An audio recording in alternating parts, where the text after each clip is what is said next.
Saludos muy cálidos. Creo que quienes están explorando este camino, antes de ir muy lejos, deben de preguntarse ¿a qué esto me está llevando?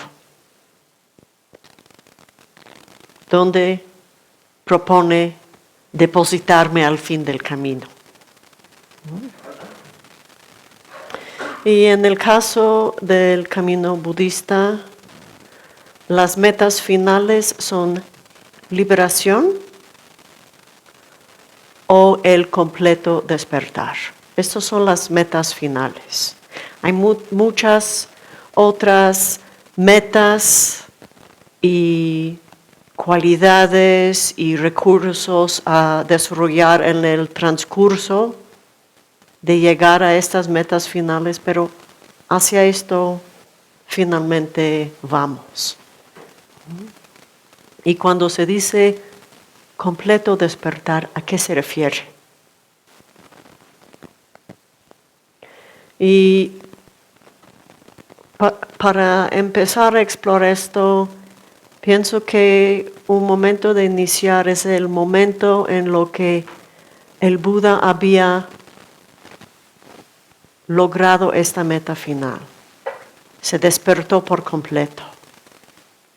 Después de vidas, después de años de trabajo, después de una noche y una madrugada de meditación muy intensa, se despertó por completo.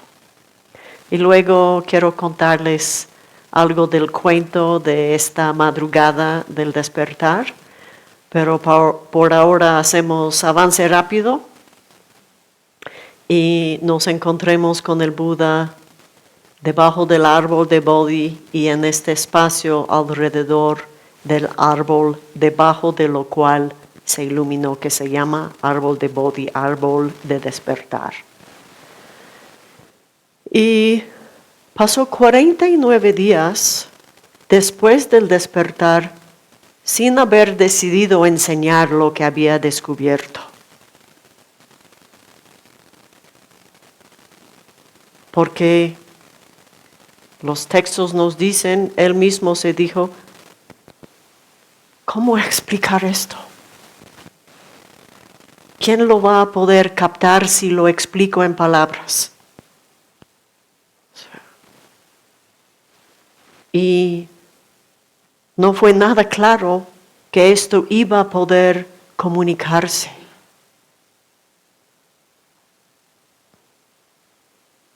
Y hubo una época de duda si íbamos a recibir el Dharma o iba a concluir con el Buda por la magnitud de la tarea de traducir una experiencia completamente más allá de palabras de lenguaje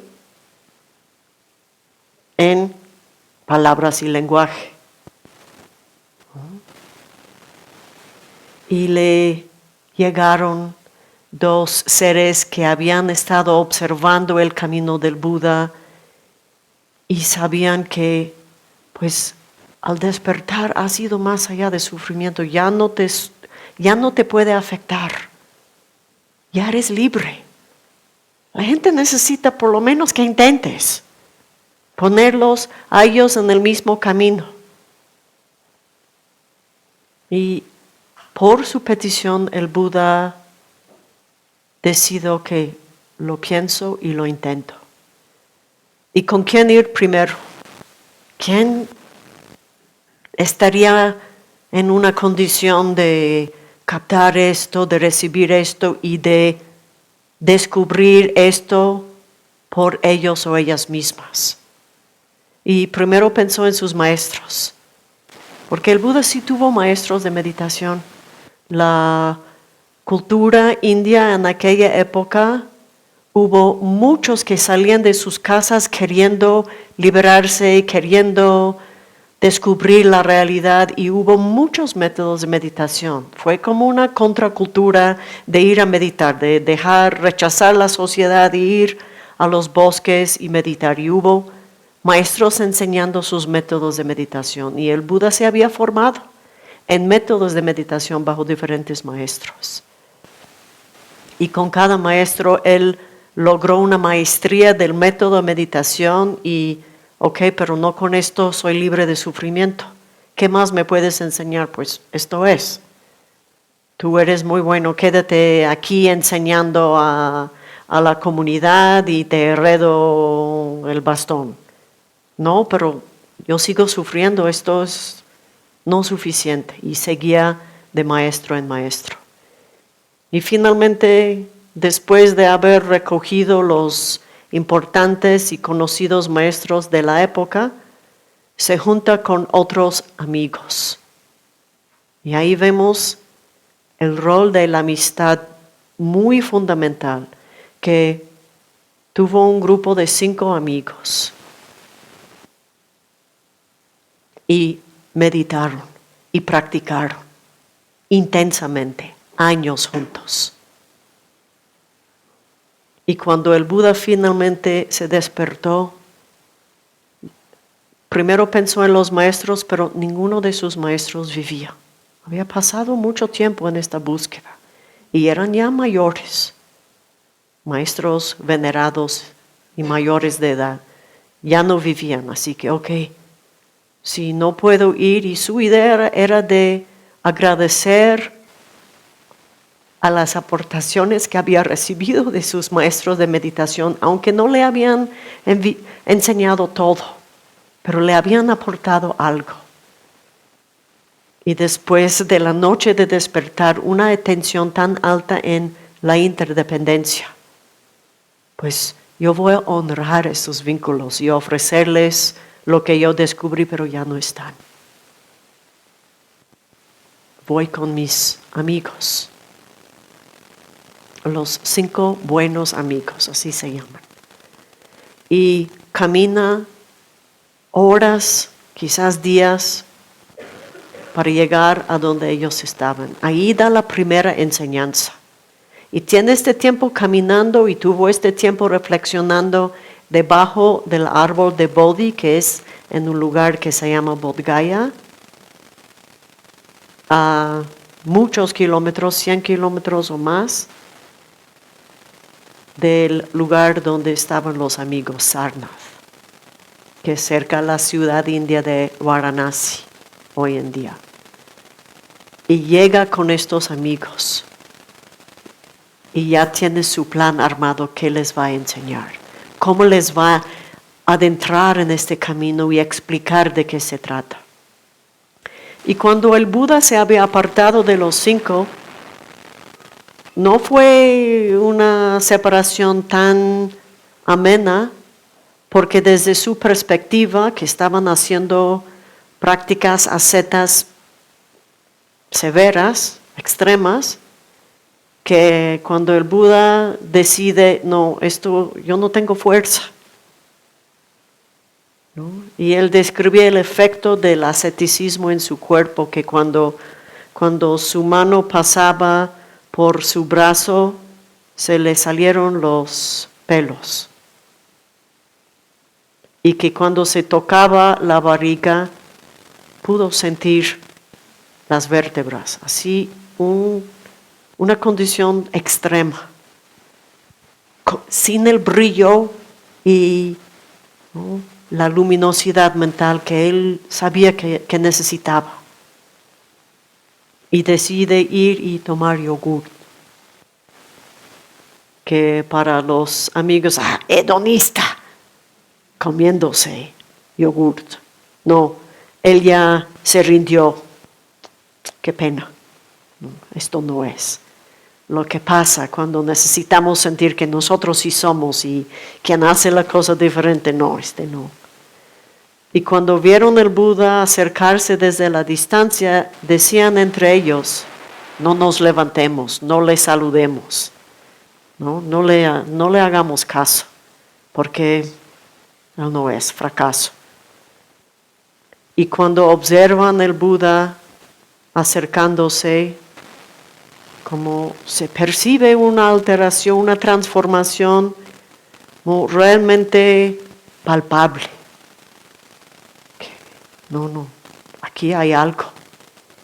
Y a pesar de su acuerdo y su rechazo, todos se levantaron y lo saludaron y querían escuchar de él. ¿Qué has logrado? ¿Qué has descubierto? Y esta es la primera enseñanza del Dharma, la primera. Y esta primera enseñanza está aceptada y fundamental en todas las formas del budismo que hay. Es fundamental. Y tiene un nombre, tiene dos nombres. El nombre del sutra es el Dharmachakraparvartana Sutra. El sutra de girar la rueda del Dharma.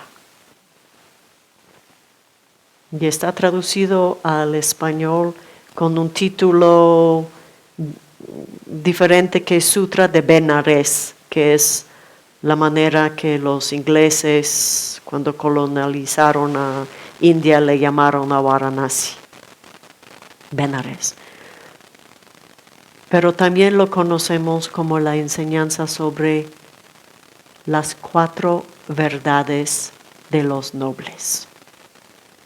Y es fundamental. Y las 4 son, primero, que hay sufrimiento, que sufrimos. Esto hay que reconocer como la entrada a todo lo que vamos a explorar. Hay sufrimiento. Segunda verdad, el sufrimiento tiene causas. Sufrimos por causas, no para algo necesariamente, sino por algo. Hubo una causa, hay causas del sufrimiento. Y aquí se ve dentro de todo lo que escuchamos en el budismo, la causalidad es fundamental. Ahí entre el primer y segunda verdad entra la causalidad. Y trabajamos con la causalidad hasta el fin del camino. Y una vez reconocemos que sufrimiento tiene causas, la pregunta es que si estas causas se pueden transformar o eliminar. ¿Son inevitables o son transformables?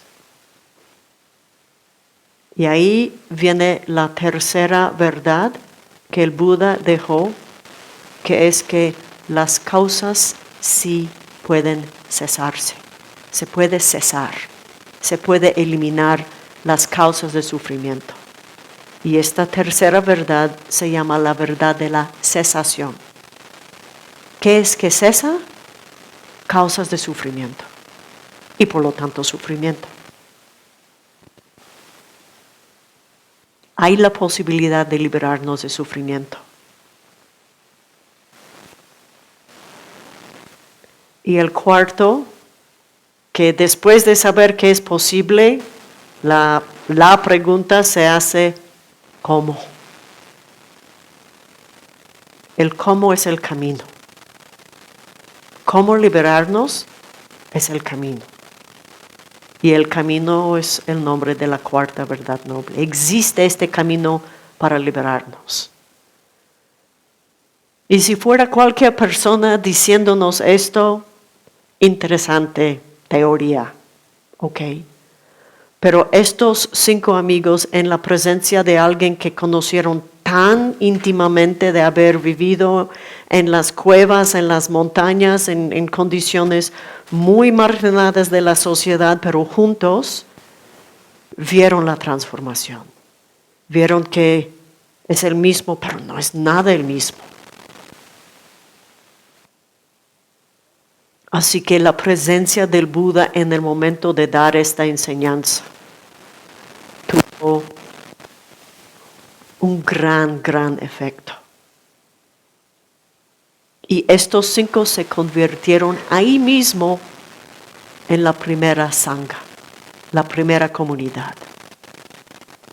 Y podemos decir, en cierto sentido, el Buda formaba sangha con el árbol, con la tierra, con todos los seres que participaron en su despertar, pero la comunidad de quienes procuramos mirar la plantilla y ver si podemos nosotros, esta primera comunidad se fundó ahí en este primer momento.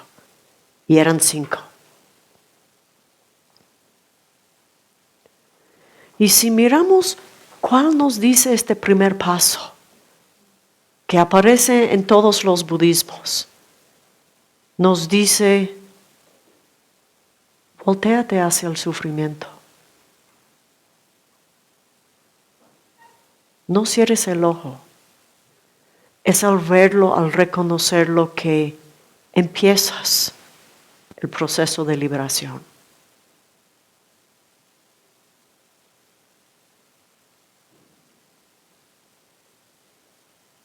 Y el camino otra vez es cómo. Cómo mantenernos en la presencia de sufrimiento. Que necesitamos poder hacer para finalmente liberarnos. Y ahí todas las metas provisionales o intermedios para llevarnos a este momento de liberación tienen que ver con cómo. Cómo hacerlo. Y vemos dentro del camino budista metas como construir una resiliencia emocional. La capacidad de sostenernos emocionalmente frente a las cosas difíciles y también frente a las cosas que provocan euforia. Cómo mantenernos ecuánimes, ecuanimidad. Cómo mantenernos conectados a través del amor, amor bondadoso, empatía, compasión, generosidad. Todas las cualidades, paciencia, esta gran fortaleza, sabiduría, paz. Todo esto que se va construyendo como parte del camino, como el cómo.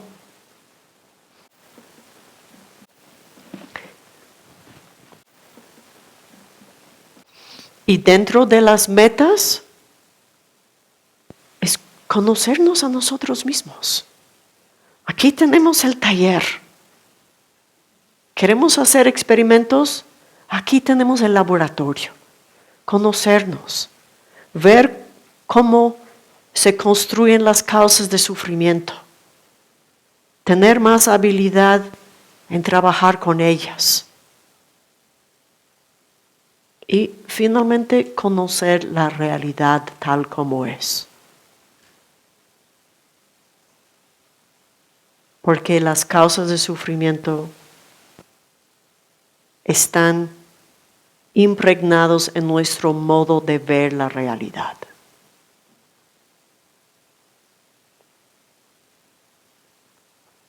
Y ahí llegamos a la parte de todas las formas en las que el Buda pasó su vida intentando comunicar esto.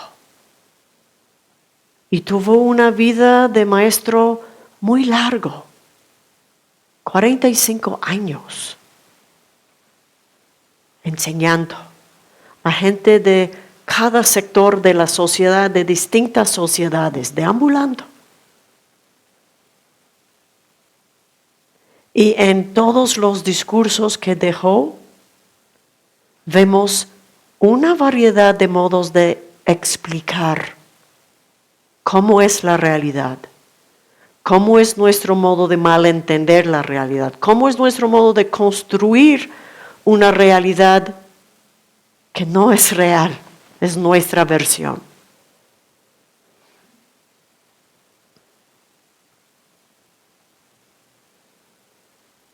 Y hay diversidad entre estas explicaciones. Se oye diferente en diferentes discursos. Y de ahí tenemos dentro del budismo, tenemos diferentes escuelas históricas que están basadas en los discursos del Buda. Alguna escuela se basa en diferentes discursos y a veces se basan en el mismo discurso, pero interpretándolo de modo diferente. Y qué bien, porque nosotros somos diversos. Nos enganchamos con diferentes modos de entender o de entrar. Y en una de las escuelas, el modo de explicar la realidad es que la mente la cree. Es la mente que cree la realidad. Que no hay otra realidad que existe aparte de la mente. Y esta escuela se llama Yogacara y también le dan el nombre Chittamatra, que quiere decir solo mente. Es una manera de explicarlo. Que no hay dos cosas aquí, nosotros y el mundo. Es uno. Y no necesariamente implica que la Tierra no existe, es pura ficción, solo que la realidad que armamos está completamente impregnado con la mente. Otra escuela, que es la escuela que subyace las prácticas que se encuentran en el budismo tibetano, y en muchas prácticas que se encuentra dentro de la India, que es una escuela filosófica que viene del primer milenio, después de la era común, o sea, después de la vida de Jesús Cristo. Y esto se llama Madhyamaka, que quiere decir el camino medio. ¿No? Y aquí entrando en estas cosas filosóficas, como sí hay muchos nombres y mucho vocabulario y términos, y la verdad es que dedicamos el último año del programa de formación para asentar bien y explorar bien todos estos temas, así que estamos adelantando un poquito, pero sí debemos de estar preguntando hacia qué esto va, antes de nosotros meternos, ¿no? Y pasar un punto de no regreso, que esto no hay, pero imaginando que hubiera. Y en la presentación de Madhyamaka, toma esta idea de la mente impregnando todo y dice, mira, es más bien que la mente confrontada con la infinita diversidad de experiencias, está continuamente estructurando nuestras experiencias. Creamos estructuras para poder navegar la realidad. Y que somos nosotros en este sentido que creamos árboles, como árboles. Nosotros aislamos del contexto las raíces y las hojas y agrupamos estos elementos del fenómeno y decimos árbol. O sea, estamos clasificando el material que encontramos en el mundo. ¿Tiene sentido? ¿No? El problema es que nosotros no reconocemos que lo estamos haciendo.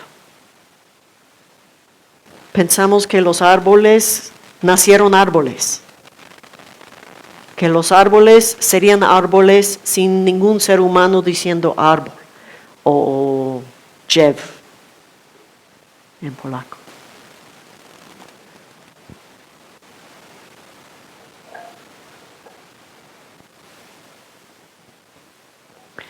Y lo que Madhyamaka dice es que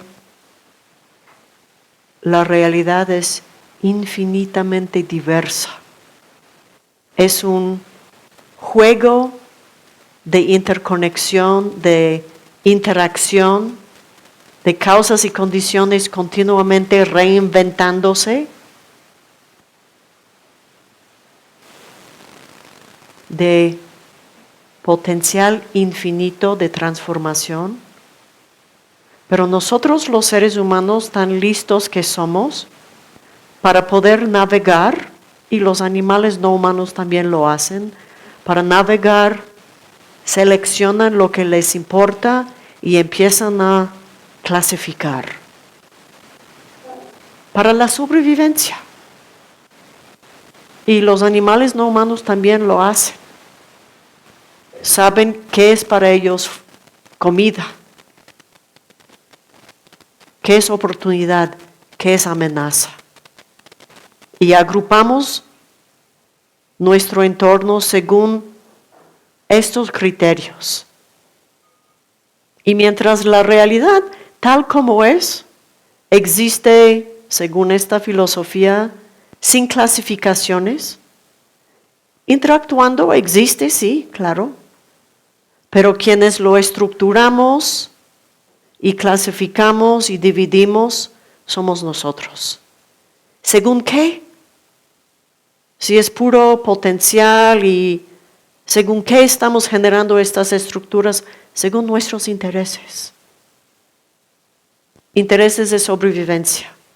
Y sobrevivencia quizás lo podemos entender como el amor para la vida. Queremos vida. Y más mejor. Y esta fuerza que tenemos de sobrevivir, de amar la vida, es lo que nos hace decidir relevante, no relevante. Hace unos años estábamos viajando por la zona cerca a nuestra casa en Virginia y pasamos un granero, una finca con un granero que estaba en su época de cosecha de manzanas. Y entramos y tenían el lugar fue más grande que esta sala y hubo filas y filas de barriles gigantescos de manzanas, cada tipo de manzana con otro nombre. ¿Por qué? Porque nos interesan las manzanas, nos gustan, así que tenemos muchísimos nombres.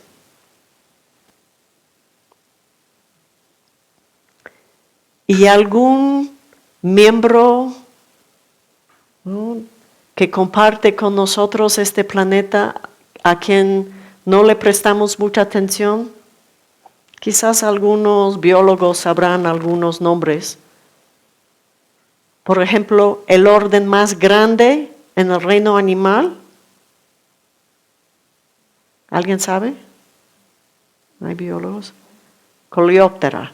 Los escarabajos.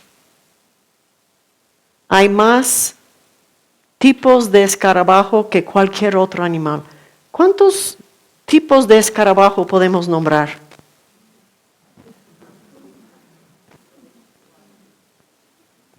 Escarabajo. Porque no es muy interesante. No que no existe, sino que para nosotros no hay esta relevancia o interés.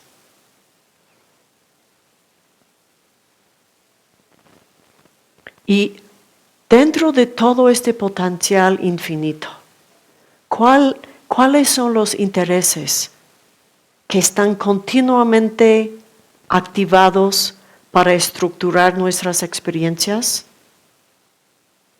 Este anhelo de amar, este amor para la vida, el impulso de sobrevivir y el anhelo de ser feliz y no sufrir. Esto está animando nuestros procesos de estructuración de las experiencias. Y estamos continuamente filtrando lo que no pensamos es relevante para nuestra felicidad o sufrimiento. Y para mí la experiencia más vívida de este proceso la tuve en Oaxaca, aquí en México, cuando hubo los sismos. Y éramos en retiro y somos aquí varios que vivimos juntos este retiro. No tanto el sismo principal o los dos sismos grandes, sino las réplicas. Donde algo que uno nunca antes percibía, movimiento en la tierra, uno lo percibía. Sentada en el suelo, en la fase de miles de réplicas eran, y réplicas que se notan, ¿no? Sentado en el suelo meditando, yo sentí el suelo moverse cuando pasaba un camión. Y se escuchaba cosas, se escuchaba la compresión del aire. Se percibía cosas. ¿Qué quiere decir? Estos datos siempre han sido disponibles. Y yo siempre he tenido las facultades sensoriales capaces de percibirlos. Pero nunca lo reportaron a mi conciencia mental. ¿Por qué? Porque, ¿para qué? No es relevante. Hasta estás en una zona sísmica, en una época sísmica y acabas de ver grietas en la pared y te moviste de ciertas instalaciones y no. Ahora sí, repórtame y yo lo recibo. Y estamos filtrando todo el tiempo. Esto está pasando todo el tiempo. ¿Cuántas cosas están pasando que nosotros no estamos percibiendo? Porque nosotros no hemos generado las estructuras o movilizado las estructuras para captarlas y utilizarlas. Y las estructuras tienen propósitos, nos ayudan en lograr metas.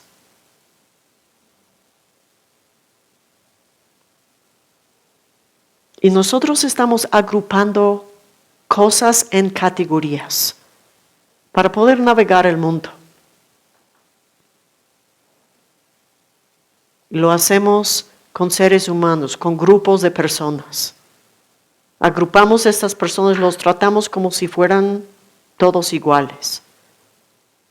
Mientras cada individuo es absolutamente único, irreproducible. Cada momento es único e irreproducible. Pero agrupamos, filtramos, identificamos, seleccionamos y ignoramos las diferencias porque es conveniente hablar de las mujeres y los hombres, o los chilangos y los potosinos.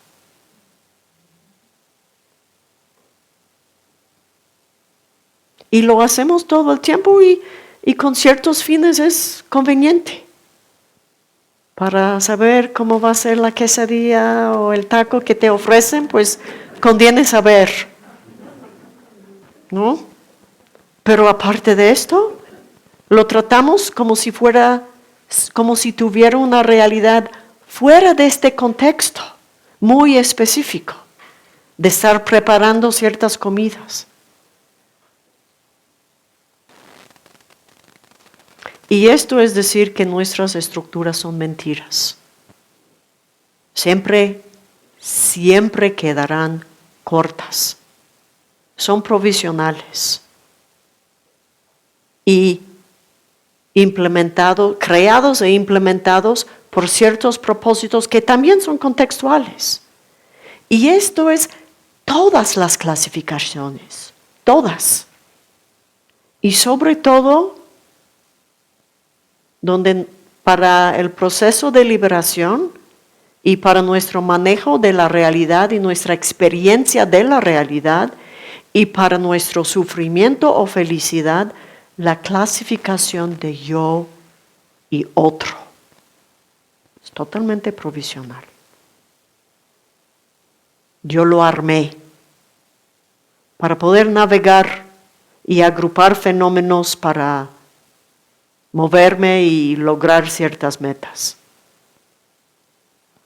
Y tanto sufrimiento creemos, porque creemos que los conceptos o estructuras divisorias o las estructuras opresoras son naturales, son reales, así tiene que ser. y mucha confusión por tomar algo provisional y contextual como final. Y aquí las estructuras mentales que armamos, porque no solo son estructuras que imponemos hacia afuera, son estructuras internas que armamos y reproducimos, crean posturas defensivas frente al mundo y nos hacen vivir inseguros.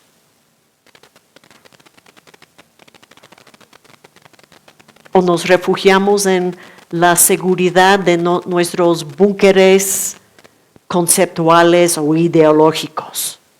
Ahí estoy bien. Es este tipo de seguridad basado en inseguridad y generando inseguridad. Y además no es cierto. Nuestras ideas son provisionalmente útiles y su producto colateral es mucha confusión y mucho sufrimiento.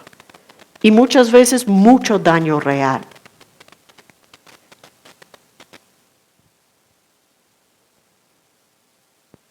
Y estas estructuras nos sirven de mapas para navegar la realidad, los fenómenos, el clima, pero el sufrimiento y la confusión se arraiga en el hecho que continuamente pensamos que el mapa es territorio.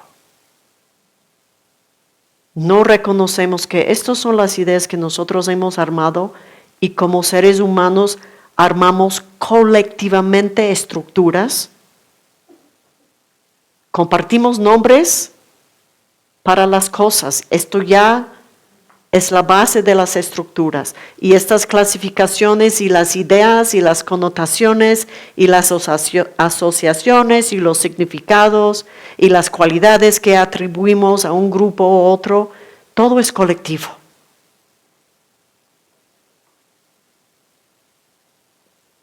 Y todo es mentira. Provisionalmente puede ser real o puede no ser real, pero definitivamente no tiene ninguna realidad absoluta. Ninguna. O sea, ninguna. Y lo que el Buda vio en su momento de despertar es que esta realidad tiene una manera infinita de ser vista, de ser provisionalmente estructurada, de ser vivida. Y por lo tanto, si estamos armando paradigmas o estructuras dañinas, no tenemos absolutamente ninguna razón para mantenernos ahí con ellos. Excepto si tenemos una razón internamente. Y esta razón nos dan seguridad. Sentimos que, podemos movernos. Y hemos comprobado que nos permiten lograr ciertas metas. Tienen eficiencia. Tienen una validez transaccional para lograr ciertas metas provisionales. Y dentro de la filosofía budista se habla de dos realidades. Y las dos son reales. Una es la realidad que colectivamente generamos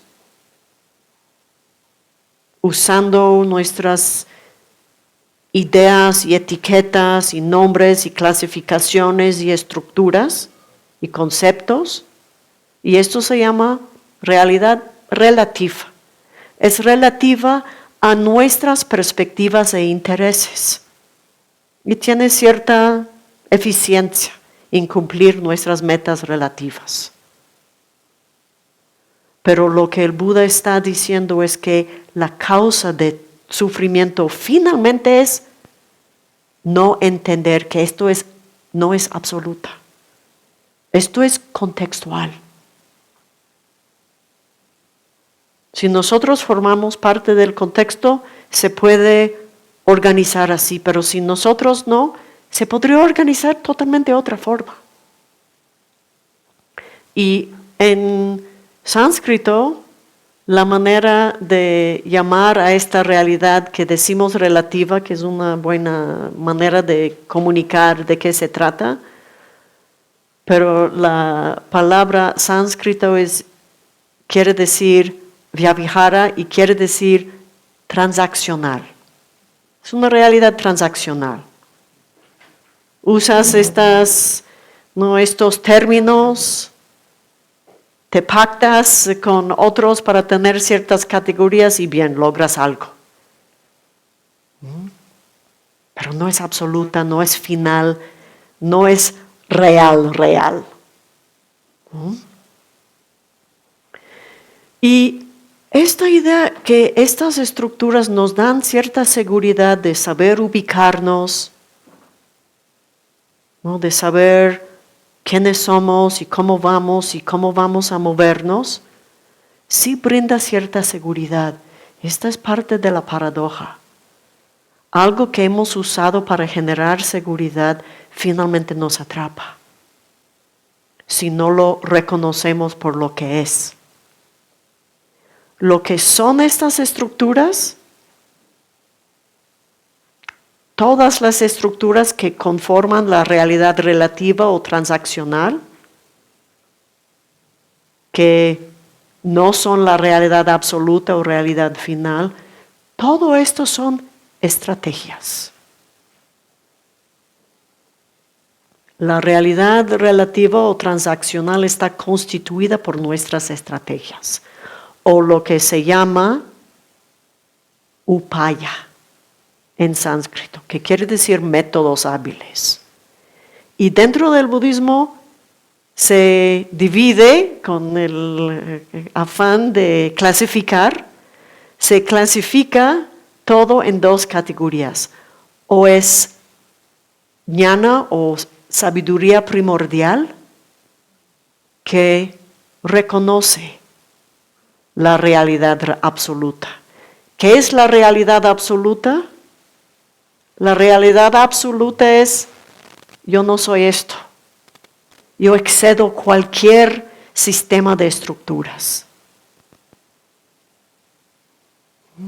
Y ahí es muy afán a las nociones de la ciencia moderna o postmoderna o las dos, que no estamos yendo a una teoría final que va a explicar todo.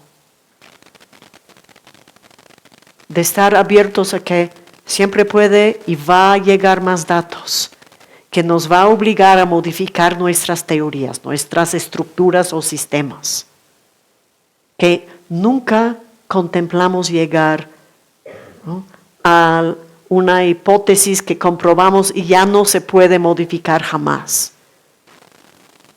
Porque siempre hay una otra perspectiva que podemos tomar. Siempre podemos descubrir o pueden llegar, estar reportados por las facultades sensoriales a la conciencia mental nuevos datos que antes no supimos. Y por lo tanto no hay una teoría. La realidad, ninguna versión de la realidad relativa será adecuada para captar la realidad absoluta. Pero son estrategias. Y algunas estrategias son mejores que otras en lograr las metas. Y algunas metas son mejores que otras en lograr la meta final, que es vivir libres de estas trampas y vivir libres de sufrimiento. Y se dice, reconociendo el rol de esta realidad relativa de darnos esta sensación de seguridad, se dice que en el primer momento de realmente encontrar esta perspectiva o la realidad que mapa nuestro territorio, que la realidad absoluta es más allá de conceptos y ninguno de los conceptos es, que nada tiene una esencia fija, porque eso es lo que esto implica. Todo lo que yo atribuyo un nombre pensando que el nombre describe su naturaleza esencial. Mentira.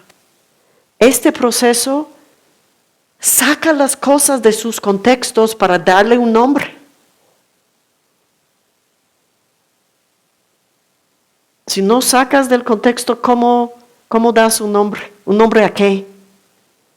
Necesitas marcar una línea, imponer límites en lo que un objeto es.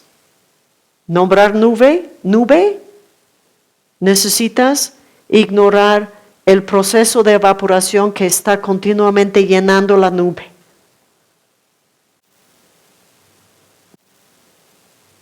Necesitamos aislarlo de los procesos de causalidad por lo cual está en proceso de transformación, todo.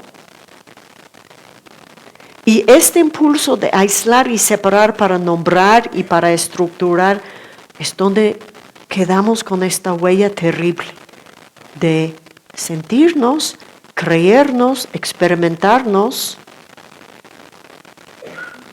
separados, aislados, desvinculados. Y por esto este anhelo de sentir pertenencia. Ya pertenecemos.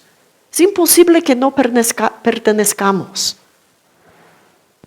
Pero el paradigma que subyace la estructuración de estas clasificaciones asume y requiere que veamos yo y otro distintos, separados. Aunque yo necesito enfatizar la distinción y enfocarme mucho en la piel y lo que me separa, no reconociendo que estamos soltando piel todo el tiempo, estamos exhalando todo el tiempo, estamos intercambiando esta base que pensamos que es mío y a nadie más le pertenece, nos aislamos de todo esto para poder navegar el mundo. Y no estamos diciendo que hay que desmantelar todo esto, porque cumple propósitos provisionales. Lo que está proponiendo y lo que el Buda se distingue de nosotros en poder hacer es que ve la realidad tal como es, excediendo cualquier estructuración y al mismo tiempo ve las estructuraciones que hay. Y desde esta perspectiva lo que se ve es que el modo de organizar el mundo podría ser completamente diferente. Podemos aplicar otros paradigmas. La posibilidad de transformación colectiva e individual no tiene límites, porque la realidad no nos está limitando. Lo que nos está limitando es nuestro modo de relacionarnos y de entendernos. Y por esto el trabajo en las relaciones y el trabajo en el autoconocimiento. Y lo que iba a decir, y como yo misma me interrumpí, es que el primer encuentro con esta perspectiva es muy conocido por generar dos reacciones principales.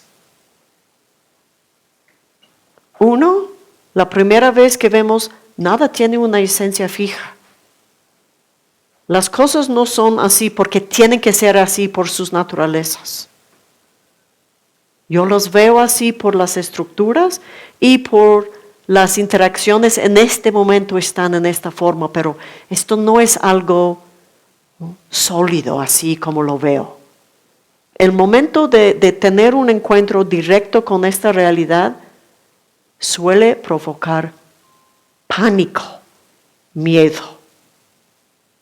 Y esto es completamente normal que suceda. ¿Por qué? Porque estas estructuras son fuente de seguridad para nosotros. Y esto es uno de los factores o las cosas que hace que es difícil transformar, difícil soltar alguna estructura aun cuando sabemos que nos está haciendo daño a nosotros y a otros.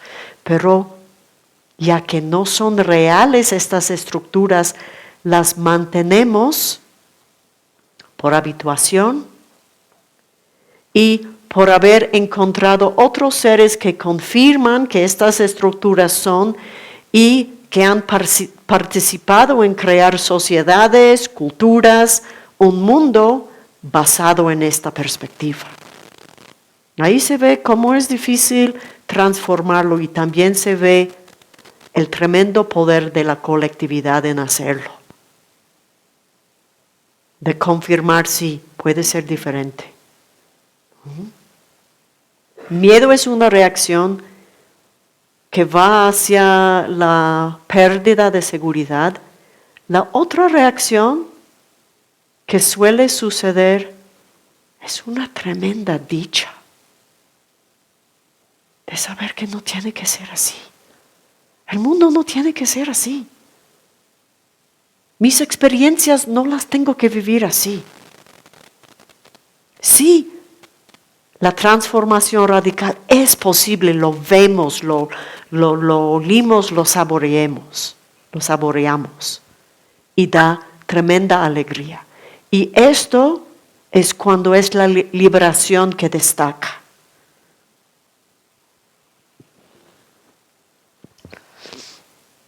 Y solo para saber que está totalmente normal. No es que los seres avanzados tienen dicha y gente ordinaria, pobrecitos con sus miedos. No, está reportado en los yogis de todos los rangos que puede haber uno o dos. Y a veces uno, a veces el otro. Puede ser, ¿no?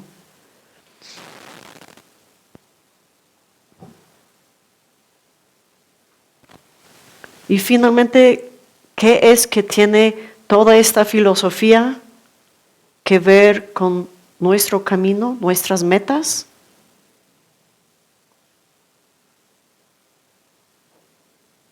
Digamos, contemplamos entre las metas el vivir despiertos o liberarnos de sufrimiento.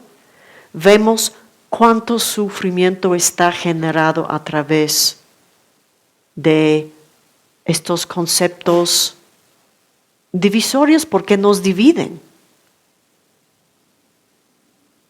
y estructuras que también nos dividen y generan jerarquías opresoras que creemos que son naturales.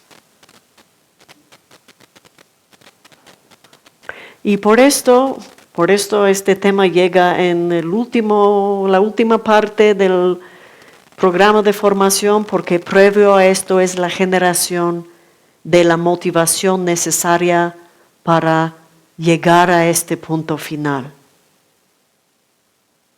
que es la motivación de dejar de sufrir, reconociendo que nuestro sufrimiento y el sufrimiento de otros están siendo generados por estructuras compartidas.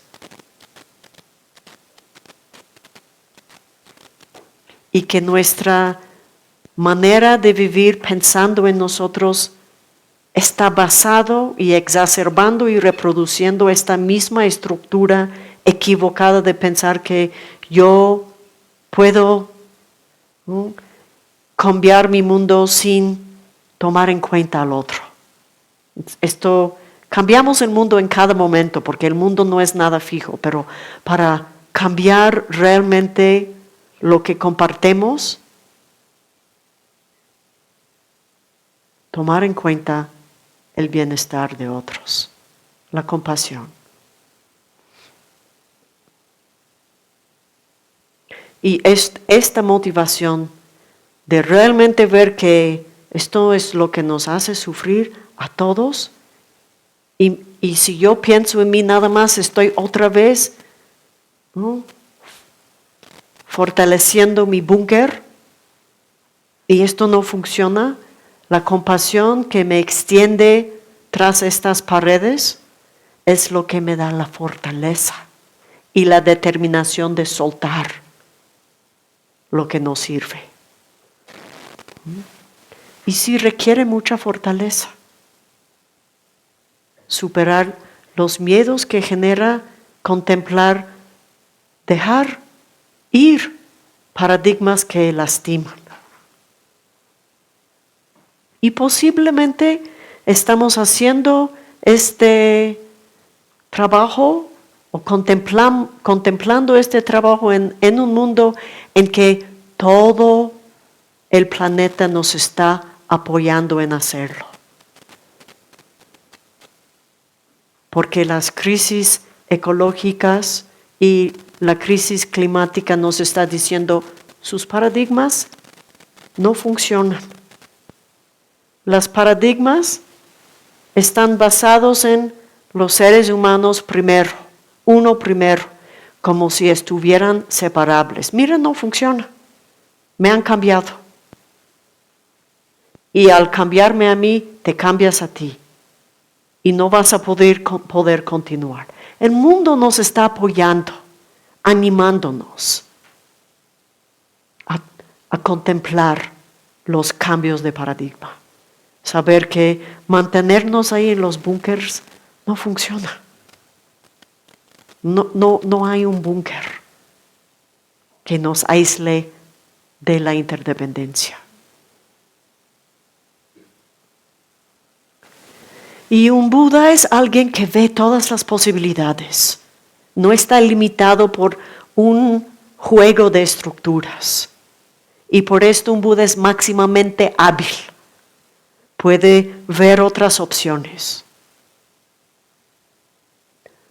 No poderosos para venir y desmantelarlo, pero para ver las posibilidades y comunicarlas, esto sí. Y mientras contemplemos esta gran meta final, que es transformar el mundo para que sea un mundo de seres libres, felices, honrando la interconexión, colaborando en generar condiciones mutuas para florecimiento, este meta final en el entretiempo, tenemos esta abundancia de estrategias que podemos implementar para ir suavizando nuestro puño cerrado que no quiere soltar lo conocido, aun cuando es obvio que ya no funciona. Y las estructuras son estrategias. Y mientras nos sirven para lograr metas provisionales, las vamos a seguir usando. Pero quizás no creyendo tanto que son las únicas o las mejores. Pero si sirven, las usamos. Y podemos estar observando cómo estamos viviendo, contemplar estos cambios de paradigma. Con alivio, con ansiedad. Con entusiasmo y curiosidad o con timidez. Con inseguridad o con confianza. Tenemos estas capacidades o posibilidades dentro de nosotros. Y cuando contemplamos que las cosas no tienen esta realidad final y funcionan nada más relativamente, esto no quiere decir que el avión, esta caja de metal, no pueda volar alto en el cielo. Esto es posible, lo vemos. Y nosotros también podemos volar en el cielo. ¿No lo creen? Compren un boleto de avión. Cambiamos de perspectiva. Y todo de repente se hace posible. Nuestro potencial no tiene límites. Tenemos colectivamente posibilidades infinitas. Y cuando guardamos cerca la meta de liberación, empezamos a ver esta posibilidad de vivir con un corazón sin límites y una mente vasta como el cielo.